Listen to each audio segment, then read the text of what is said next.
Dear Hearts, we're on lesson 29, and it's a favorite. It really is. I hinted at that yesterday.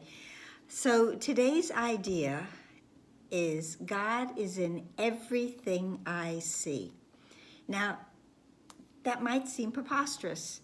It might be very far-fetched. How can that possibly be? How can God be in everything I see? And of course, part of the reason for the hesitancy to believe this is because of the past associations that have been made with what God is. If I am seeing God as that bearded, long, white-haired man in the ethers in heaven, long flowing robes, just waiting for me to make an error, to sin, so I can receive some sort of punishment, well, then that really makes it even more difficult for today's idea to make any sense whatsoever. But today's idea is a beautiful lesson, and it also tells us that this idea, this one idea, pulls together everything. We're weaving that tapestry. Well, this lesson is one of those strands that ties everything up together, that we tie before we go on to the next section.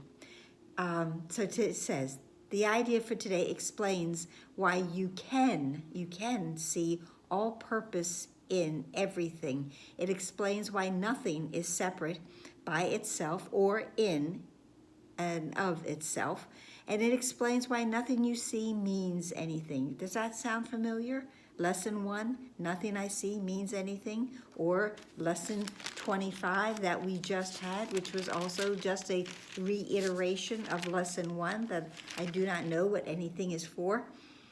In fact, today's lesson, it explains every idea we have used thus far and all subsequent ones as well.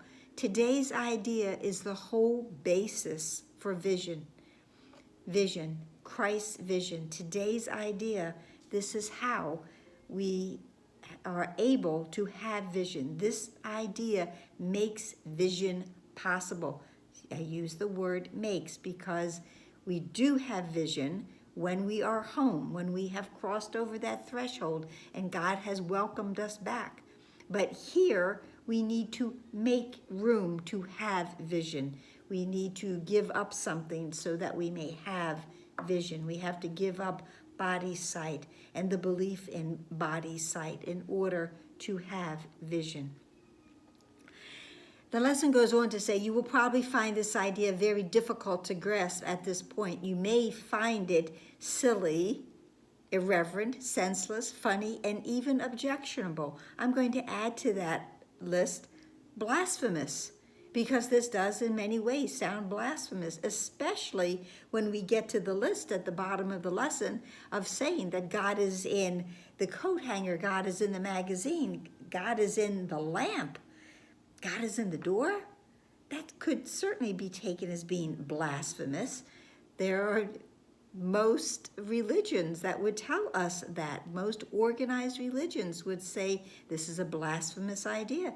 Some even believe that this is a cult. We know it isn't. We know it's not a religion. A Course in Miracles was never meant to be that. It is a spiritual path. It is a path that we practice in order to find the purpose in everything. The paragraph 2 goes on, certainly God is not on the table, for example, as you see it, yet we emphasized yesterday that a table shares the purpose of the universe. And now we have to come back to that realization. What is the purpose of the universe? The purpose of the universe, the purpose of everything, the meaning of everything is for joining. It is what is going to be in our best interest. That is the purpose, the meaning of all. It's the purpose of the universe. So this is why God is in everything I see. And then the lesson goes on to, I've said this many times. I love the Course because it's such a gentle path. And it doesn't say, do this or else. It says, try. Try then today, just as yesterday's lesson was just for today, above all else, I want to see this differently. Just for today, try to begin to learn how to look on all things with love, appreciation, and open-mindedness. Just try today. You don't have to continue. If it's upsetting, you don't have to continue. But I'm pretty sure that it is going to be not at all upsetting. In fact, it's going to be a huge relief. The lesson goes on to say, its holy purpose of whatever it is stands beyond your little range. What we see, we only see things up close. We don't see the grand range and the purpose in everything. We have limited our sight. And so with limited sight, we certainly don't have vision. So we can only see a little bit. It's like being very nearsighted. That's what we are. We are nearsighted. We see what's near, but we do not see the purpose in everything. The practicing are 6 2-minute practice periods. Again, what we've been doing, look around the room and go from one object to the next, not rushed, not hurried. And as you see it, you say, God is in this coat hanger. God is in that remote. God is in that pen. God is in that telephone. God is in that hat. God is in that pot. God is in the water bottle. It does not matter. We have to look past what the object is to see the unification of everything together. Now, the list that we are given in this, and I love when it just slips things in. And it was God is in that finger, God is in that lamp, God is in that body. That body, God is in that body.